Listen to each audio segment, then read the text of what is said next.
Okay, today we're going to talk about relaxer theory, the history of relaxing, and the phases of relaxing.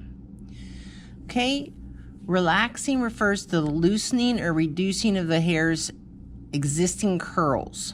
Okay, so people can request this to loosen the existing texture into a looser curl wave, to straighten the hair as much as possible without harming the hair, or to relax the hair, then reintroduce some texture. So what that means is it's a process where you use ammonium thioglycolate relaxer and an ammonium thioglycolate perm. You relax the hair first, and then you re-perm it to get looser curls. Okay, the history of relaxing. My textbook, when I was going to cosmetology school, was written in 1933, I believe, something like that, had never been updated. The My Lady textbooks now, they update them all the time, but at that point, that would have been in the 70s, it had not been updated.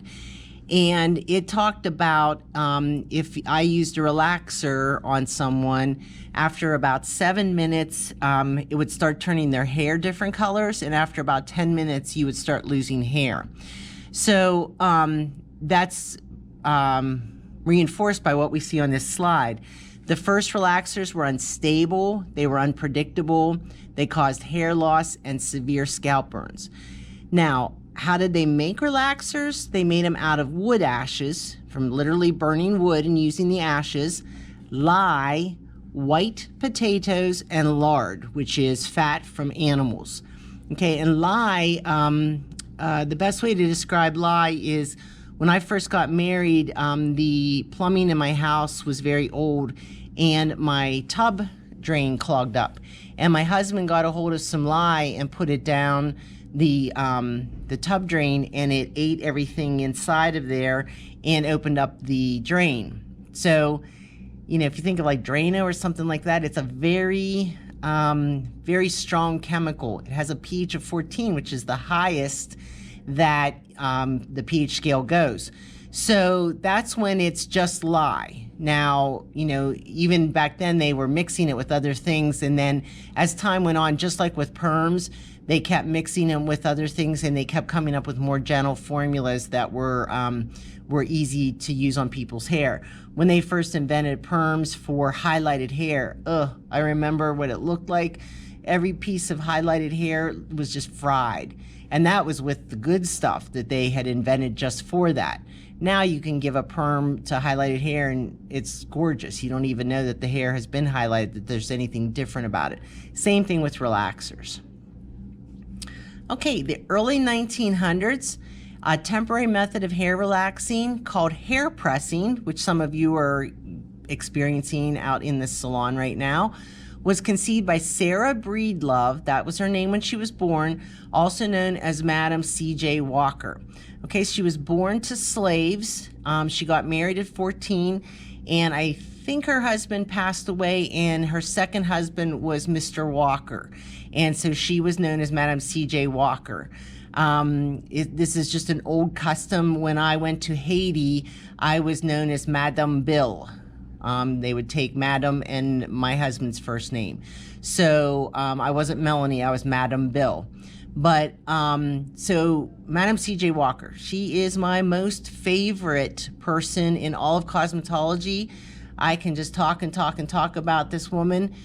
So she created hair pressing, plus she was cooking up products on her stove and creating products that were good for African American hair. She created this empire where she drafted women. She got them to sign up with her company, and they would go door to door and sell these products. Now, at the height of her company, she had 3,000 women selling products door to door across America. She became the first woman millionaire, and she was black at a time when women couldn't vote. African American people had no rights about anything. So the odds that this woman overcame, and the intelligence that she must have had, and the business savvy, just blow my mind. Like, I just can't even imagine. Like, there's absolutely nothing we can't accomplish if a woman in that day and time in the late 1800s could be black and a woman and become a millionaire. That's just insane. So she is my inspiration. She's the woman that I always look to, that I look up to in cosmetology. All right, the first straightener product for human hair that was marketed, it wasn't made, you know, somebody making it themselves on the stove, was the G.A. Morgan Hair Refining Cream created by Garrett Morgan. And then by the late 1950s, there were several relaxers available. Okay, there's 4 basic relaxer services. The first one is curl diffusion. You can see that gentleman's hair. It is curly, but not as curly as it would be naturally. Virgin relaxer, where it's very straight. A retouch relaxer. So she got a relaxer like this and her regrowth is growing in. She just needs the retouch. And a zonal relaxer, someone with short hair like this that maybe just needs the nape to lay more flat. Okay, curl diffusion is also known as a chemical blowout. Now, you have to imagine if this gentleman's hair were longer, you could relax some of the natural curl, and then you could blow dry and shape it, and that would help support it into an afro. Okay, so that was one of the ways that you achieved an afro. You can relax up to 50% of the natural curl. You don't want to relax all of it, just 50%. Okay, then a virgin relaxer service is used on untreated or virgin hair, and you can straighten it up to 85%. That's very important to remember that number. You will see that over and over again on the test. You would never want to straighten someone's hair 100% of the way. You would break it all off. 85% is the most. Okay, again, a retouch. She just had her naturally curly hairs growing in here, and you just do that hair with the relaxer. And then, like I said, the zonal, they're just doing it in the nape area to get that to lay flatter to this lady's hair, her head shape. Okay, 2 phases in relaxing. There's a chemical and a physical phase, just like in perming. The chemical phase is sectioning the hair and applying the product, and the physical phase is smoothing, timing and testing, rinsing and blotting, and neutralizing. Okay, let's talk about the chemical phase. Sectioning, you can section into 4 or 5 sections. I've only ever seen 4 sections for this. And it says after sectioning, a base cream is applied to protect the skin around the hairline and ears. I'm going to take that sentence with a grain of salt because the base cream is definitely used to protect the skin of the scalp if the product calls for it. You would part the hair like you were doing a scalp treatment, but instead of rubbing the cholesterol in circles, you would just be dabbing along the parting.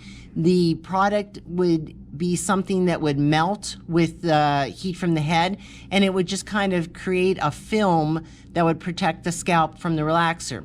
Now, relaxers these days don't really need that, but some people have sensitive scalps, so you would still want to base. It's called basing their head. As far as using base cream around their hairline and ears, it may say that on the test, but it also may say something about a protective cream, so you'll have to pay attention when you are taking the test. The base cream's definitely on the scalp.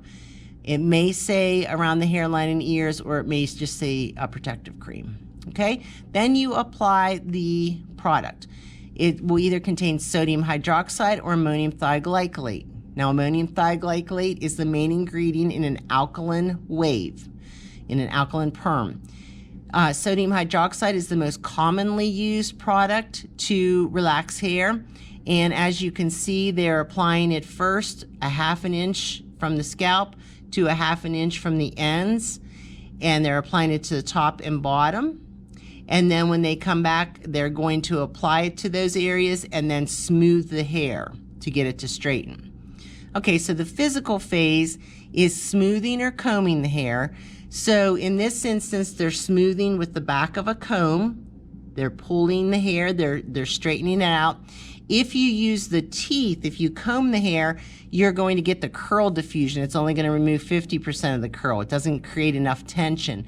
Or you can take 2 fingers and go like this and smooth out the hair that way. Okay, you're going to time and test. And we're going to talk about that, and rinse and blot and neutralize. Okay, smoothing. So you have to smooth. Okay, the product alone is not enough. Even though the product is thick and it's a heavy cream, you still have to smooth to get that hair to start to straighten. It will start to relax the hair and get the bonds to reform into a new position. Okay, timing and testing. So when you're not very familiar with something, like I am not very familiar with relaxing hair, you're going to rely pretty much on the manufacturer's directions. When you are more familiar with it, then you can start breaking rules, just like I feel like I can break rules with perms because I've done so many of them. But there's 2 ways to time. So manufacturer's directions, which is the way that I would go, and the other one is a comb test, where they're pressing the tail of the comb into the hair. If the indentation stays in there where they pressed it in, it's done. If it bounces back, then it is not thoroughly relaxed, and you need to allow the product to be on there a little bit longer. When you think about the timing, this is not something that you take 45 minutes to apply and then you start your timing. The timing with the relaxer starts the moment you first touch the head. So a relaxer might say something like 20 minutes for a mild relaxer. That means you have 20 minutes from the time you first start putting the product on to get it on the head, then go back and do the scalp and the ends and smooth, and it has to all be done and relaxed within 20 minutes. That means you may have a good 5 minutes to get that product on that head.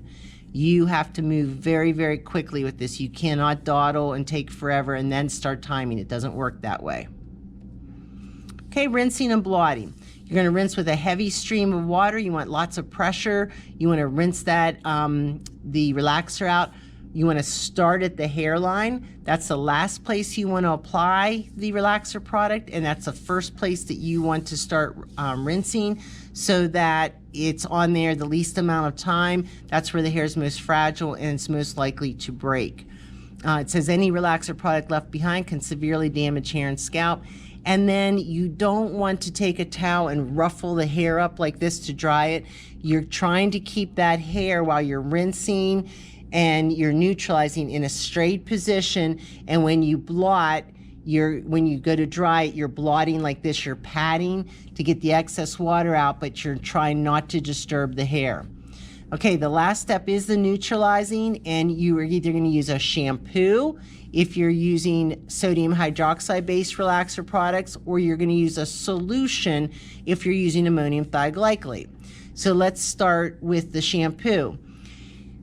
The directions will say rinse thoroughly, shampoo, rinse, shampoo, rinse, shampoo, and let the shampoo on for 5 minutes to finish the neutralization.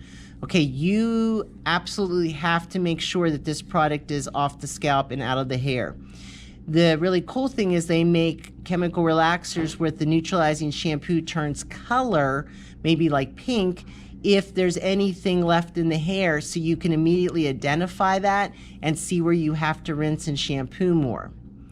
Now, if you're doing an ammonium thioglycolate relaxer, which would be less likely, then you're going to be squirting a solution on just like you would do with a permanent wave.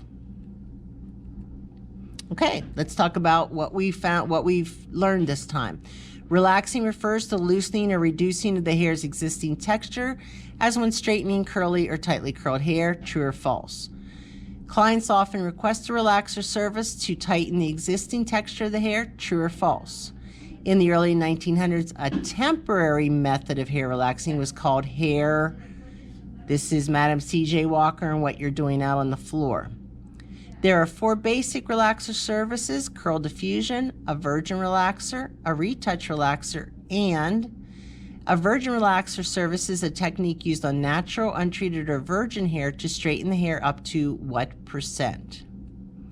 The chemical phase of a relaxer service involves sectioning the hair and applying the two most common types of chemical relaxers are ammonium thioglycolate and the stronger of the two most commonly used chemical relaxers is the physical phase begins with smoothing or, and the last step of the physical phase of relaxer service is, all right, number 1. That is true. We're going to loosen or reduce the hair's existing texture. False. We want to loosen the existing texture, not tighten it.